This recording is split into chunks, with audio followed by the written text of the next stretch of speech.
నోట్లు రద్దు చేశారు. మోడీ పనైపోయిందని ప్రతిపక్షాలు ముక్తకంఠంతో చెప్పాయి. యూపీలో లోక్సభ ఎన్నికల మాన్యా ఇప్పుడు పనిచేయదని విపక్ష నేతలు బల్లగుద్ది మరీ చెప్పారు. నోట్ల రద్దు తమ పుట్టి ముంచుతుందని యూపీ బీజేపీ నేతలకు కూడా లోలోపల భయం ఉంది. అయినా సరే ప్రధాని మోడీ, అమిత్ షా మాత్రం యూపీలో గెలుపుపై ఫుల్ కాన్ఫిడెన్స్ గా ఉన్నారు. 5 దశల ఎన్నికల్లోనే విజయం ఖరారైందని, 6-7 దశలు బోనస్ అని మోడీ ఎలా అనగలిగారు? ఆయన మాటల వెనుకున్న ధీమా ఏంటి? నోట్ల రద్దు ఎందుకోసం చేసినా అది సాహసోపేత నిర్ణయమే.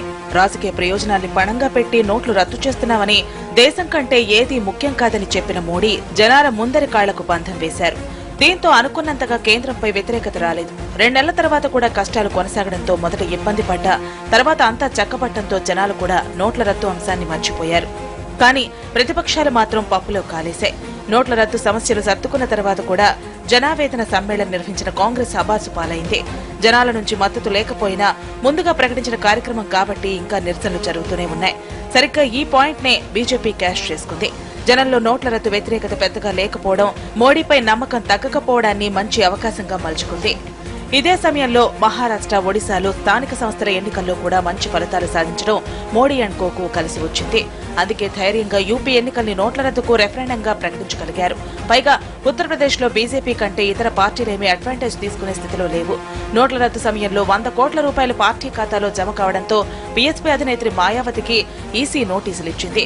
ఇక సమాజ్వాదీలో కుటుంబ ముసలం పూర్తిగా సద్దుమణగలేదు. ఇప్పటికీ ములాయం, అఖిలేష్ తో కలిసి ఎన్నికల ప్రచారం చేయడం లేదు. ఈ అంశాలన్నీ బీజేపీకి అనుకూలంగా మారతాయని ఆ పార్టీ నేతలు అంచనా వేస్తున్నారు. ఎస్పీ కుటుంబ సమస్యలు, మాయావతి అవినీతి ప్రభావాన్ని ఓటర్లు బేరీజు వేసుకుంటారని, వీటితో పోలిస్తే బీజేపీ అభివృద్ధి నినాదానికే మొగ్గు చూపుతారని లెక్కలేసుకుంటున్నారు బీజేపీ నేతలు. క్షేత్రస్థాయిలో జనం మూడ్ ఎలా ఉందో సంఘ్ సర్వే కూడా చేయించినట్లు తెలుస్తోంది. అట్నుంచి కూడా పాజిటివ్ రెస్పాన్స్ రావడంతో ప్రధాని మోడీ, బీజేపీ అధ్యక్షుడు అమిత్ షా ఇద్దరు గెలుపు తమదేనని ఢంకా బజాయించి మరీ చెప్పగలుగుతున్నారు.